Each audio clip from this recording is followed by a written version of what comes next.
असं आहे की येणाऱ्या महानगरपालिकेच्या निवडणुकीमध्ये खास करून ठाण्यामध्ये सत्ताधारी शिवसेना असेल यांनी आपला वेगळ्या प्रकारची बैठक आनंद आश्रमामध्ये घेतली। खासदार व जिल्हा प्रमुख नरेश मस्के यांनी ती बैठक घेतली। त्यांनी वक्तव्य केलं की आमच्याकडे 80हून अधिक सिटिंग नगरसेवक आहेत, तर आम्हाला युतीची काय गरज आहे। त्यानंतर त्याला प्रत्युत्तर म्हणून भारतीय जनता पार्टीकडनं आमदार संजय केळकर यांनी बैठक घेतली। त्यामध्ये पालघरचे पालकमंत्री व त्यांचे ज्येष्ठ नेते गणेश नाईक साहेब यांनी देखील अशा प्रकारचे अनेक इच्छुक आहेत। आणि त्यामुळे काल राष्ट्रवादी देखील आपली भूमिका स्पष्ट केली की स्थानिक पातळीवर आमचे नवनियुक्त जिल्हाध्यक्ष नजीब मुल्ला यांनी सांगितलं की राष्ट्रवादीच्या कार्यकर्त्यांची देखील वेगळी लढावी, अशा प्रकारची भूमिका त्यांनी व्यक्त केली।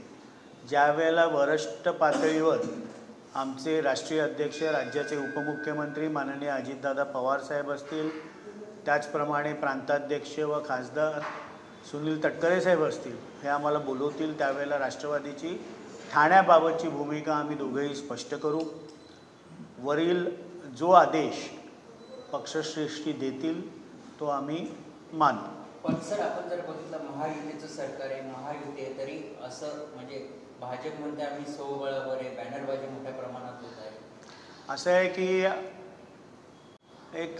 ज्या वेळेला काँग्रेस राष्ट्रवादी 15 वर्ष राज्यामध्ये सत्ता होती, त्यावेळेला स्थानिक पातळीवर महानगरपालिका असतील, जिल्हा परिषदा असतील, नगरपालिका नगरपंचायती असतील, त्यावेळेला काँग्रेस राष्ट्रवादी वेगवेगळ्याच लढलेल्या आहेत।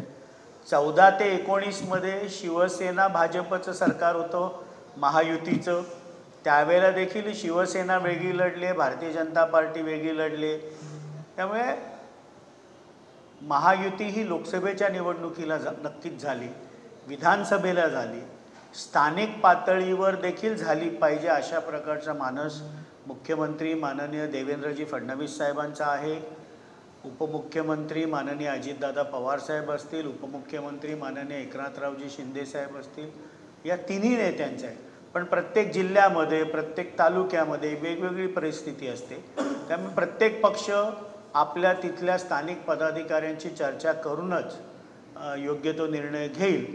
पण महायुती म्हणून लढावं अशा प्रकारची मानसिकता तरी तिन्ही नेत्यांची आहे। आपण जर बघितलं काल बीडमध्ये ओबीसी समाजांचा मोठा मोर्चा झाला, सभा झाली, त्या ठिकाणी मनोज जरांगे पाटील यांनी आज म्हटले की तो जातीचा आणि टोळीचा मोर्चा होता। असं आहे की अखिल भारतीय समता परिषदेने त्या मोर्चाचं आयोजन केलं होतं।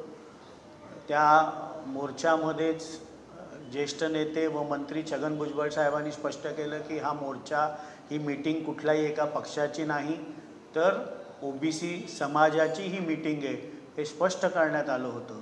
आणि त्यामुळे राष्ट्रवादी काँग्रेस पक्षाची स्पष्ट भूमिका आहे की महायुतीने जो निर्णय घेतला आहे की मराठा समाजाला आपल्या हक्काचं आरक्षण मिळालंच पाहिजे, पण ओबीसी समाजाच्या मनामध्ये देखील कुठल्याही प्रकारची आशंका असता कामा नये की आमचं आरक्षण कमी होतं आहे। महायुतीची सरकारची ही स्पष्ट भूमिका आहे। सर, खासदार संजय राऊत म्हणतात की भाजपने जर 70% नारा दिला असेल तर आम्ही 75चा नारा देऊ, शिवसेना आणि मनसे ठाणे महानगरपालिकेत टिकऱ्या उडवतील असा इशारा दिला। असं आहे की शिवसेनेचे नेते राज्यसभेचे खासदार संजय राऊत साहेब यांनी शिवसेना, उभाठा आणि मनसे अशा प्रकारची युती होईल, त्यांनी ते देखील स्पष्ट संकेत दिले की इंडिया आघाडी ही लोकसभा आणि विधानसभेसाठी होती, स्थानिक पातळीवर शिवसेना, उभाठा आणि मनसे युती होईल। तरीही ठाण्यातले काही नेते, खास करून राष्ट्रवादी काँग्रेस पार्टी शरदचंद्र पवार गटाचे झालेल्या मोर्चामध्ये बेगाने शादी में अब्दुल्ला दिवाना म्हणून सामील झाले, काँग्रेस देखील सामील झालं। पण एकंदरीत जे काय राजकीय चित्र दिसते त्याच्यामध्ये शिवसेना, उभाठा आणि मनसे अशा प्रकारचीच युती ही महानगरपालिकेसाठी होईल। काल आपण जर बघितलं मनसे अध्यक्ष राज ठाकरे यांच्या छत्रपती शिवाजी महाराज पार्कमध्ये दीपोत्सवासाठी उद्घाटनाला उद्धव ठाकरे आले होते. एकाच गाडीमधून राज ठाकरे, उद्धव ठाकरे, तर दुसऱ्या गाडीमध्ये शर्मिला ठाकरे आणि रश्मी ठाकरे होते, तर तिसऱ्या गाडीमध्ये अमित ठाकरे आणि आदित्य ठाकरे. त्यामुळे हा कौटुंबिक सोहळा आपल्याला पाहता येतोय आणि दुसरीकडे युतीचा प्रश्न निर्माण होतोय. अशा वेळी हा पुन्हा एकदा त्यांचा मेळावा होता. असं आहे की शिवसेना उभाटाचे पक्षप्रमुख म्हणून माननीय उद्धव ठाकरे साहेब आहेत, मनसेचे प्रमुख म्हणून माननीय राजसाहेब ठाकरे आहेत. शेवटी दोन राजकीय पक्षांनी एकत्रितपणे यावं नाही यावं ह्या दोन्ही पक्ष नेतृत्वाचा तो निर्णय आहे. आणि शेवटी काल शिवतीर्थावर देखील उद्धवसाहेब गेले, दीपोत्सवाचं उद्घाटन त्यांच्या हस्ते झालं. शेवटी तो कार्यक्रम माननीय राजसाहेब ठाकरेंनी घेतला होता आणि कोणाच्या हस्ते उद्घाटन करावं हा त्यांचा अधिकार आहे.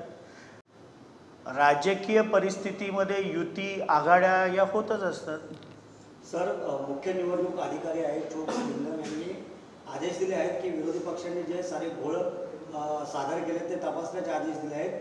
चौकशी करून अहवाल देखील जिल्हाधिकाऱ्यांनी ते सादर करावेत असे आदेश देण्यात आले. असं आहे की 2 दिवस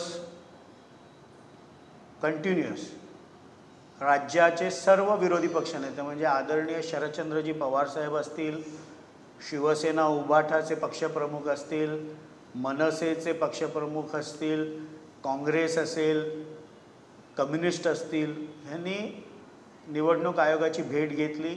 निवडणूक याद्यांमधल्या आक्षेप त्यांनी नोंदवले. शेवटी निवडणूक आयोग हे एक स्वायत्त संस्था आहे, तिला तिचे अधिकार आहेत, तिचं कार्यक्षेत्र आहे आणि त्यामुळे एखादी तक्रार त्यांच्याकडे जर ती आली असेल तर त्याची तपासणी निवडणूक आयोग करेल. मुद्दा एवढाच आहे की लोकसभेच्या यशानंतर कधीही निवडणूक याद्यांमध्ये घोळ आहे, EVMमध्ये घोळ आहे, अशा प्रकारची तक्रार ही महाविकास आघाडीला ज्यावेळेला 31 लोकसभेच्या जागा 48 पैकी मिळाल्या, महायुतीने कधीही अशा प्रकारची तक्रार केली नाही. विधानसभेच्या दारुण पराभवानंतर मतदार यादीमधलं घोळ, EVMमधलं घोळ हे सर्व महाविकास आघाडीला दिसायला लागले. निवडणूक आयोग या त्यांच्या सर्व तक्रारींची दखल घेईल, त्यांना त्या योग्य वाटल्या तर चौकशीचे आदेश देतील.